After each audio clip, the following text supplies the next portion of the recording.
Most NHL players understand the value of being a team, that despite their differences and skill levels, they're all there to contribute regardless. However, over the years, there has been a select number of players that, due to being star talent on their respective teams, demanded special treatment. In this video, we're going to explore a few players that expected more than they deserved at the present time. And with that, here are 3 NHL players that demanded special treatment.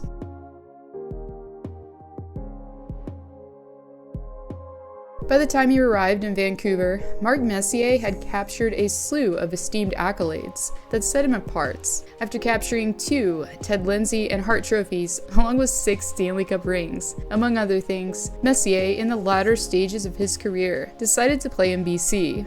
However, along with promises to take the team to new heights, came various demands that would in turn disrupt team chemistry and enrage the fan base. Firstly, after signing the 5-year contract valued at $30 million, Messier decided he was going to wear number 11, despite the fact that it was previously retired. And to make matters worse, even though the number was unofficially retired, it belonged to a player who was memorialized in this way due to dying tragically from brain cancer after playing just 2 seasons with the team. And despite the protests coming from the late player's family members, Messier decided to wear number 11 anyways. After receiving the number he wanted, Messier then went to work in pursuit of captaincy, a duty that had been given to Trevor Linden even before thoughts of Messier wearing a Vancouver jersey were even thought of. According to multiple sources, Linden felt that Messier's abrupt invasion of the dressing room was rather hostile. After apparent friction became evident between the two, Linden was then shipped off to Long Island to play for the Islanders. Since he vastly underperformed while playing for Vancouver, Messier then found himself being bought out.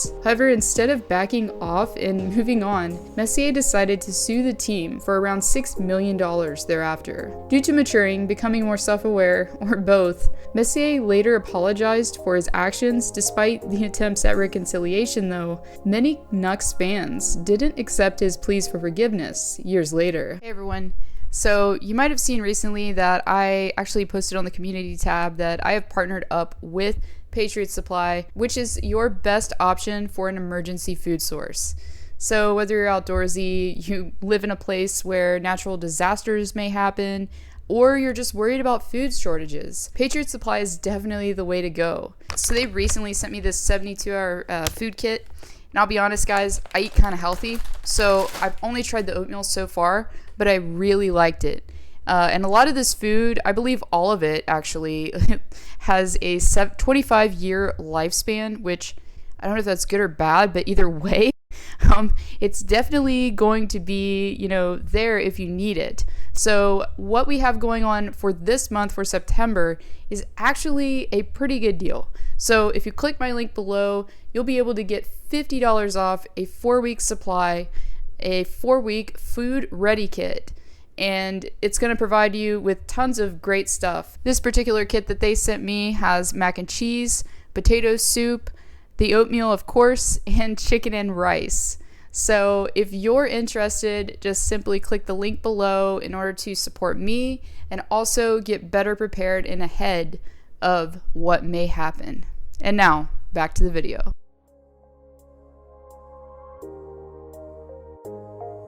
Even though Ryan Suter wasn't quite as demanding as the others on this list, at least that we know of, his negative state as a teammate especially made him a polarizing player to be around previously. So in case you haven't watched the video I did months earlier on Suter, I actually go in further detail about his attitude and off-ice persona if you'd like to learn more. Here, we're going to try and summarize what a couple of Suter's former teammates had to say from their time playing with the defenseman. First, there's Jason Arnott's account, who, while playing for the Predators, had a unique viewpoint of observing Suter in his earliest days as an NHLer. From Arnott's point of view, which he later recalled on the Cam and Strick podcast, Suter was always unhappy and constantly comparing himself to others. Arnott then went on to explain that he lived relatively close to the defenseman and would carpool along with him back and forth to the rink. And it was during that time that Suter would continuously complain. all he would do was complain, Arnott said. How come he wasn't on the power play and that he doesn't play enough? I can't believe this guy is making this much money. Interestingly,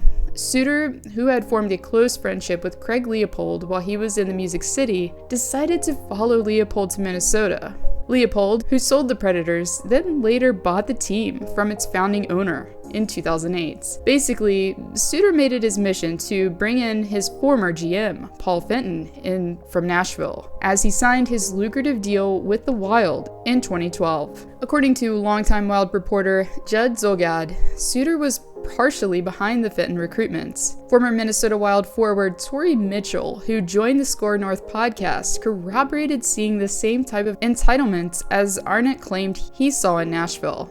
Mitchell explained that Zach Parise and Suter both had bought houses in Edina, which is a suburb outside of Minneapolis, and continuously lobbied for the team to have their practices at Edina's high school rink instead of Xcel Energy Center, which he explained is also the Wild's practice facility. The duo was granted their request, and they were practicing, according to Mitchell, 3 times a week at the high school that was 5 minutes from Suter's house. That's the power they had early on, Mitchell says. Zulgad, after saying he knew of the hold the pair had on the team, said, "The problems that Torrey just documented there are the tip of the iceberg of why these two became so despised."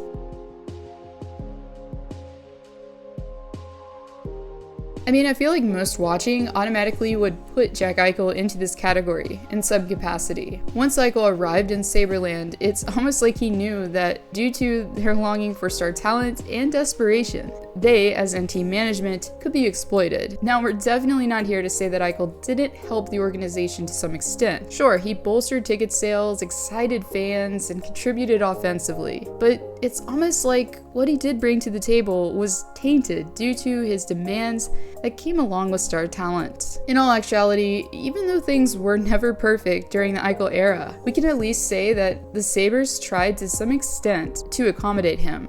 For example, by the time Eichel's rookie season began, management had sought out a new head coach in Dan Bylsma. Previously known for his ability to coach star talent such as Sidney Crosby and Evgeny Malkin, Bylsma had experience in winning, as he was behind the bench when Sid the Kid hoisted his first Stanley Cup. Therefore, the idea was that Bylsma would be able to connect with Eichel and guide him through his debut season. By the time Eichel's entry-level contract was about to expire, the friction between player and coach unfolded and found its way into media headlines. According to longtime Sabres reporter Paul Hamilton, Eichel had refused to sign an extension unless Bylsma was fired from his role as coach. Well, Bylsma along with GM Tim Murray were both fired the day after Murray met with the owners in April of 2017. From there, Eichel then agreed to terms to an extension that October. However, Eichel wouldn't even come close to finishing the deal out in Buffalo. After years of expressed frustration and unhappiness as a Sabre, the injury that Eichel sustained at the start of the 2020-21 season would be, in his mind, the exit strategy, or at least it turned out that way.